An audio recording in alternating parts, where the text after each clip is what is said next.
వాళ్ళకి IST1, IST2 అనే 2 time జోన్లు ఉండాలనేది ఇప్పటికీ కొందరు నిపుణులు చెబుతున్న మాట. దీనివల్ల నెగటివ్స్ ఏంటి? Loss of productive day light.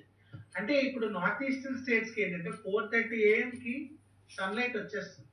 So వాళ్ళు ప్రొడక్టివ్ టైంని కోల్పోతున్నారు ఈ యూనిఫైయింగ్ IST వల్ల. ఎందుకంటే IST will be based on Delhi time కాబట్టి. సో నార్త్ ఈస్టర్న్ స్టేట్స్ చాలా హెడ్లో ఉంటారు కాబట్టి వాళ్ళ ఇంపార్టెంట్ క్రూషియల్ టైం వేస్ట్ అయిపోతుంది వాళ్ళకి.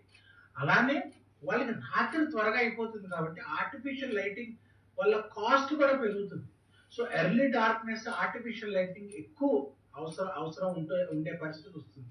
2 ISTలు ఉన్నాయి.